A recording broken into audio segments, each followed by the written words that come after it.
اب پہلی بات تو یہ سوچئے، کیا انسان ہر وقت نماز پڑھتا ہے، ہمیشہ روزہ رکھتا ہے؟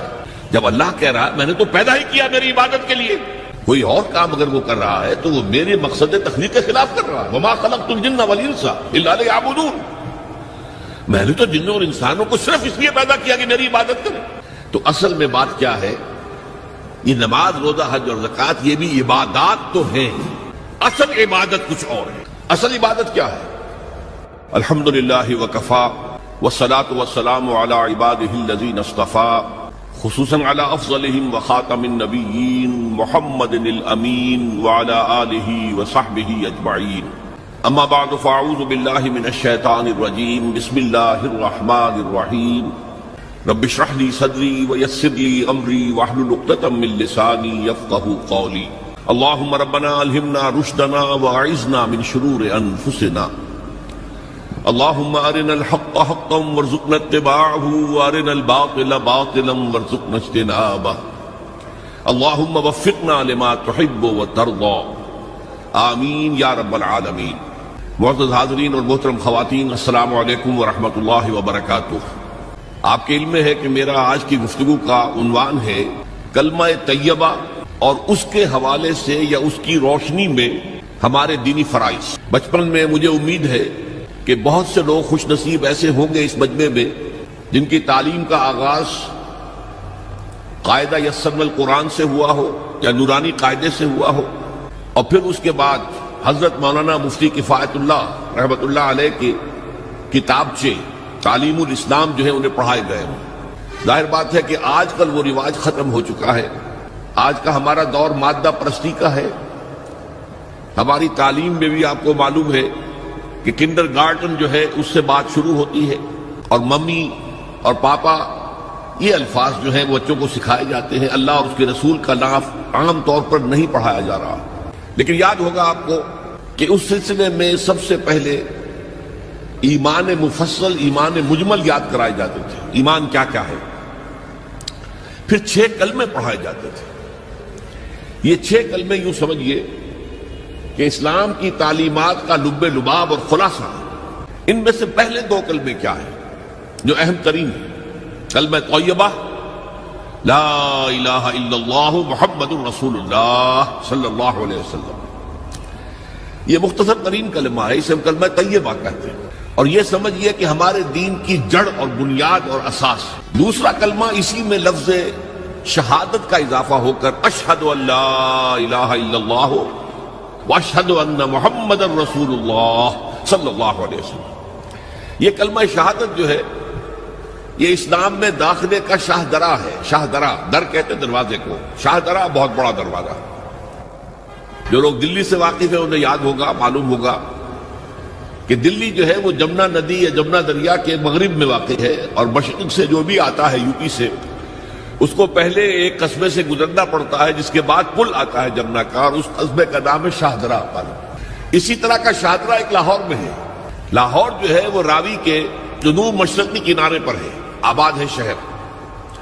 اب جو بھی پشاور سے، سرحد سے، اسلام آباد سے، پورے پنجاب سے لوگ آتے ہیں تو انہیں لاہور میں داخل ہونے کے لیے دریائے راوی کراس کرنا ہوتا ہے، لہذا وہاں بھی ایک قصبہ ہے جس کا نام شاہ درا ہے۔ شاہ درا یہ بڑا در ہے کہ جس سے داخل ہو کر آپ دلی میں یا لاہور میں داخل ہوں گے۔ اسی طرح میں نے عرض کیا کہ اسلام میں داخلے کے لیے شاہ درا جو ہے وہ ہے اشہد ان لا الہ الا اللہ واشہد ان محمد رسول اللہ صلی اللہ علیہ وسلم۔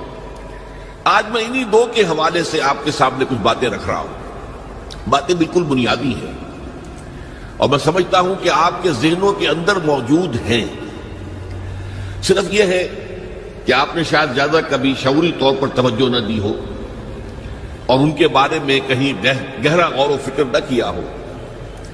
دیکھیے پہلا جز کیا ہے؟ لا الہ الا اللہ، کلمہ توحید ہے یہ، اللہ کے سوا کوئی معبود نہیں۔ اب اس کا تقاضا کیا ہے؟ اور دوسرا جز ہے محمد الرسول اللہ صلی اللہ علیہ وسلم، اس کا تقاضا کیا ہے؟ اللہ کے سوا کوئی معبود نہیں، معبود برحق صرف اللہ ہے۔ اس کا کیا مطلب ہے؟ عبادت صرف اس کی ہوگی، کوئی معبود نہیں اللہ کے سوا، عبادت اسی کی ہوگی۔ اس عبادت کا مفہوم کیا ہے؟ قرآن مجید میں بہت سے انبیاء کی اور رسولوں کی دعوت بیان ہوئی اور نام بنام کہا گیا. ان کی دعوت کیا تھی؟ ان اعبدوا اللہ ما لکم من الہ غیرہ، اللہ کی عبادت کرو، تمہارا کوئی الہ اس کے سوا نہیں. اس کے ساتھ ہی بعض صورتوں میں ایک لفظ کا اضافہ ہوتا ہے. سورہ شعراء میں ان اعبدوا اللہ واطیعون، عبادت اللہ کی کرو، میری اطاعت کرو. تو اللہ کی عبادت کیا ہے؟ جس کے لیے سورہ زاریات میں فرمایا وما خلقت الجن والانس الا لیعبدون، میں نے نہیں پیدا کیا ہے جنوں اور انسانوں کو مگر صرف اس لیے کہ میری عبادت کریں. تو معلوم ہوا کہ لا الہ الا اللہ کا تقاضا کیا ہے؟ ہمہ تن ہمہ وقت اللہ کی عبادت. یہ عبادت کیا ہے؟ بدقسمتی سے مسلمانوں پر جو زوال آنا شروع ہوا خلافت راشدہ کے بعد سے، ایک زوال اسلام کا شروع ہو گیا، اگرچہ مسلمانوں کا تو عروج جاری رہا. دور بنو امیہ میں، دور بنو عباس میں دنیاوی اعتبار سے سطوت، شان اور شوکت بڑھتی چلی گئی، لیکن اسلام جو ہے اس کے اندر زوال شروع ہو گیا. سب سے پہلا زوال کیا آیا؟ وہ خلافت کہ جو مسلمانوں کو اپنے میں سے کسی بہترین شخص کا انتخاب کر کے جس کا تعین ہونا چاہیے تھا، وہ خلافت موروثی عہدہ بن گئی، خاندانی بات بن گئی، قبائلی بات بن گئی. یہ ہمارے زوال کا پہلا منظر تھا. بہرحال اس کے بعد رفتہ رفتہ ہمارے تصورات بھی کچھ محدود ہوتے چلے گئے. ہوتے ہوتے بات یہاں تک پہنچی کہ عبادت کا مطلب ہے نماز، روزہ، حج اور زکوٰۃ. اب پہلی بات تو یہ سوچئے، کیا انسان ہر وقت نماز پڑھتا ہے، ہمیشہ روزہ رکھتا ہے؟ جب اللہ کہہ رہا میں نے تو پیدا ہی کیا میری عبادت کے لیے، کوئی اور کام اگر وہ کر رہا ہے تو وہ میرے مقصد تخلیق کے خلاف کر رہا ہے. وما خلقت الجن والانس الا لیعبدون، میں نے تو جنوں اور انسانوں کو صرف اس لیے پیدا کیا کہ میری عبادت کریں. تو اصل میں بات کیا ہے؟ یہ نماز، روزہ، حج اور زکوٰۃ یہ بھی عبادات تو ہیں، اصل عبادت کچھ اور ہے. اصل عبادت کیا ہے؟ عبد کہتے ہیں غلام کو. غلام پچھلے زمانے کا تصور کیجئے، یہ ایسا نہیں تھا جیسے آپ کسی کو ملازم رکھ لیں. آج امپلائر ریلیشن شپ یہ اور ہے. آپ نے کسی کو ملازم رکھا ہے، فرض کیجئے دہاڑی پر رکھا ہے، وہ 8 گھنٹے کام کرے گا، پھر چھٹی کرے گا. اس کے بعد وہ آپ کا کوئی تابع نہیں ہے، آپ کا غلام نہیں ہے، بلکہ آپ کا بھی ایک ہی ووٹ ہوگا. جب الیکشن ہوگا اس کا بھی ایک ہی ووٹ ہوگا. تو اصل میں غلام جو ہوتا تھا وہ ہمہ وقت، ہمہ تن، ہمہ جہد، ہمہ وجوہ بندگی کرتا تھا، اطاعت کرتا تھا. ملازم کہہ سکتا تھا کہ میرے تو اوقات ختم ہو گئے. آپ نے کسی کو رکھا خانسامہ کی حیثیت سے، اور فرض کیجئے ابھی فلش سسٹم نہیں آیا تھا تو بیت الخلاء جو ہے آپ جس طرح کے ہوتے تھے سب کو یاد ہے. کسی دن بھنگن نہیں آئی، آپ کہیں اس سے خانسامہ سے کہ ذرا جاؤ بیت الخلاء صاف کراؤ، وہ صاف کہے گا صاحب میں تو خانسامہ ہوں، میں آپ کو کھانا پکا کر دینے کا پابند ہوں، میں یہ آپ کا بیت الخلاء صاف کرنے کا تو پابند نہیں ہے. کہے گا کہ نہیں کہے گا؟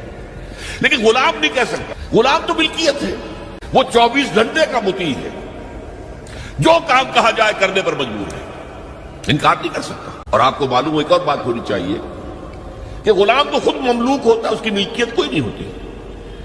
آقا نے کوئی اگر کوٹھڑی دے دی ہے کہ تم رات کو اس میں سو جایا کرو تو کیا وہ اس کوٹھڑی کا مالک ہو گئے؟ آقا نے کوئی چارپائی دے دی ہے اس پر سویا کرو تو کیا چارپائی کا مالک ہو گئے؟ نہیں، قتل نہیں، خود مملوک ہے. اور پچھلے زمانے میں غلاموں کا معاملہ کیا تھا؟ آقا جب چاہے ذبح کر دے، قتل کر دے، کوئی مقدمہ نہیں بنے گا، نہ 302 کا نہ 304 کا. کیوں؟ جیسے آپ کی بکری آپ کی ملکیت تھی، آپ نے ذبح کیا، گوشت کھا لیا، کوئی پوچھ سکتا آپ سے؟ میری بکری تھی بھائی، میں نے ذبح کیا. Who are you to ask me؟ اسی طرح غلام میری ملکیت ہے، میں نے قتل کر دیا، میں نے اپنا نقصان کیا ہے نا. میں اس غلام کو فروخت کرتا تو کچھ پیسے مل جاتے مجھے، لیکن اختیار میرا ہے، میں نے اسے قتل کر دیا.